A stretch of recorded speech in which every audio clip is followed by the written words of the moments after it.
Hi and welcome. I'm the Reverend Dr. Cheryl Gaver, Presbyterian minister of 3 congregations in Eastern Ontario, and I'm also the questioning pastor. Our question today is, what about life after death? Is it real? Why do some people believe in it and others don't? How can we be sure? Well, okay, the easy answer, no, we can't be sure. Sorry. There is evidence that's going to speak to me and prove to me that life after death is real. That same evidence presented to someone else, they say it doesn't prove a thing. Okay? Until we die, we don't know what's going to happen next. If nothing happens, then I guess there's nothing after death. If something happens, I guess there's something after death. Most of us aren't wanting to wait that long. We'd like an answer in our lifetime. Well, we do the best we can.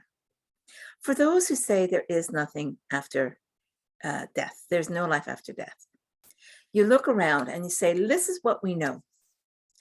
And we know what our senses can teach us. So what we see, hear, touch, taste, feel, smell, measure, and nothing in that indicates there's something beyond death. Now, I can point to a few things. I can point to trees and flowers dying in the fall and yet coming back in the spring. And they'll say, yes, but they weren't really dead. They were sleeping. So how do we know death isn't sleeping? And now we're into an issue of semantics and hair splitting. So let's say, okay, that's how they see it. I can look at Einstein's theory. E equals mc squared. You can't destroy matter. You can't destroy energy. It converts from one to the other. So when my body dies, my atoms they don't just disappear, they get converted either to energy or to new forms, new atoms, and recombine in new ways. And I suppose that gives rise to reincarnation of some kind. But some people have problems with that. Okay, so I wonder if that's one reason why so many people are trying to live forever. Now, trying to look young forever, okay, that's a whole different thing. Who doesn't want to look their best and look young and erase a little bit here and there? But to live forever, I don't know. And that's not for me personally.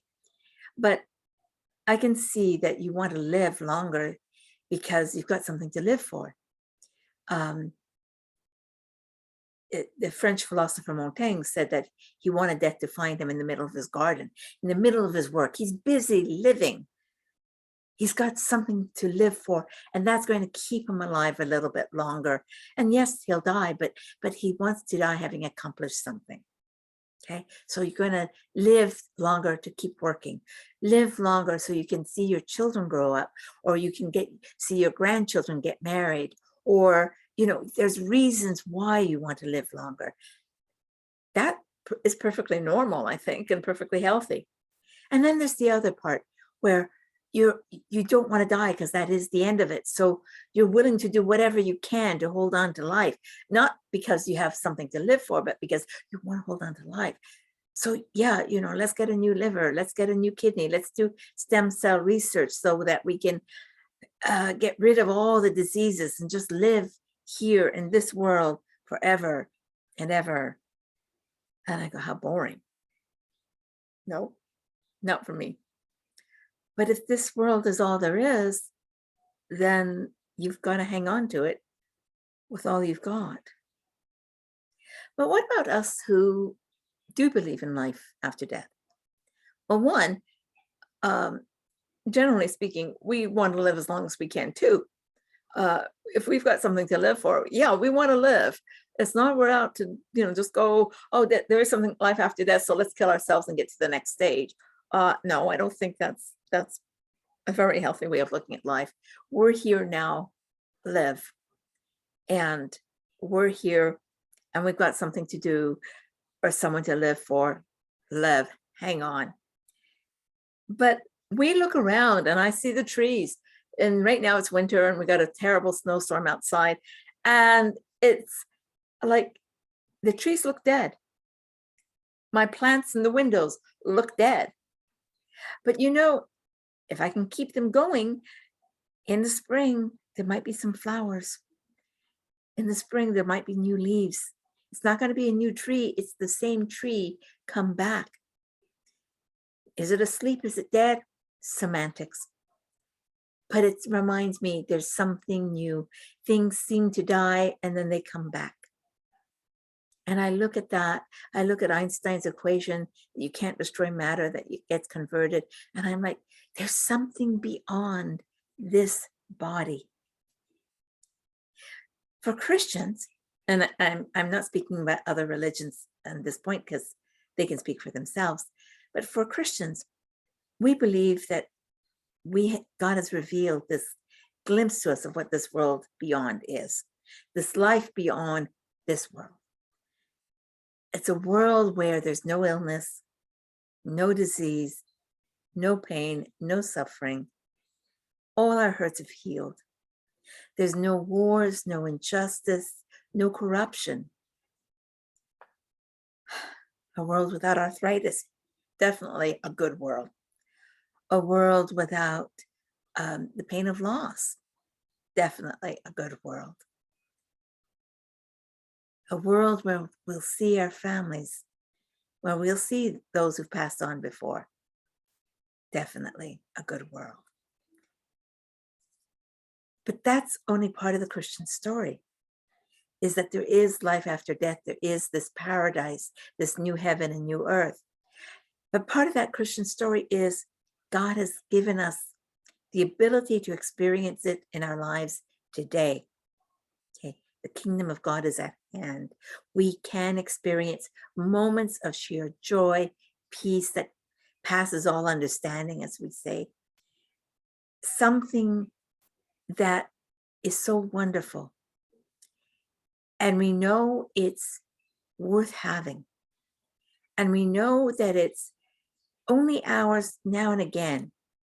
You know, I can be filled with God's love and God's joy now. And when I stop recording and get up and do something else, I have to deal with a dog who's sick or whatever, and suddenly the mood changes. And I might lose my temper. But for a moment, I experience this perfect peace. And I say, you know, I want it, and I want more of it. It's real, and I want more. If you're a spiritual person, again, whether it's Christian or whatever, you may have experienced that life is more than what your senses tell you. That your sixth sense is real, dreams can come true, that the dead can show up and speak to you when you need them to. They may have a message for you that you need to hear. There is somehow, you know, you've got to call someone because there's a pressure on you that they need to hear from you. I remember our next door neighbors. I'm not sure that she was a twin, but her sister and her were very, very close, and but far geographically. So like she lived in Montreal and her sister lived in England. But every so often she would get a phone call from her sister saying, "What did you do to your shoulder?" And sure enough, she'd done something to her shoulder, but her sister in England knew. I'm sorry, modern science doesn't really explain it. Oh, they're twins, they're close. We're trying to get there to a scientific explanation, but we aren't there yet. But quantum physics might be able to explain it. But basically throw out the concept of time and space and distance, and you've got something else joining us. There's more to life than what we can measure or what science tells us. Just how much more? I don't know.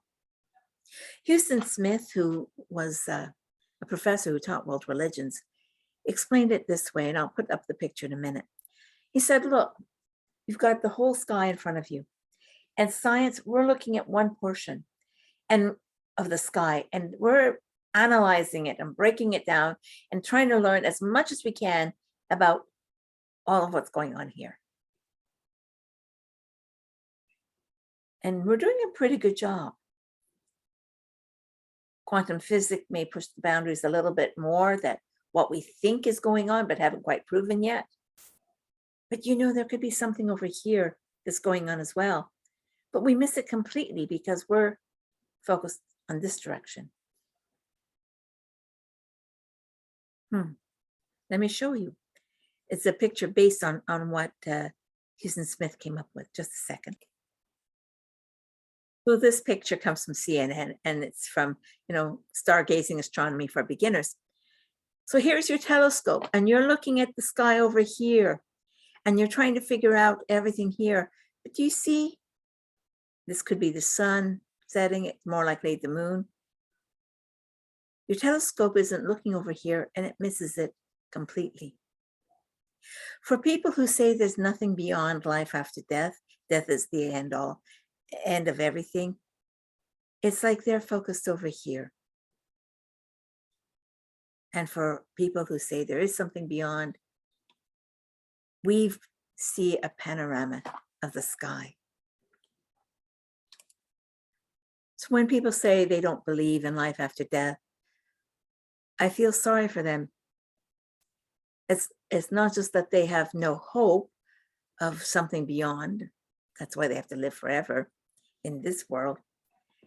But it's also because they put blinders on that they see here and they miss the wonders of creation, the wonders of the universe that is available to us.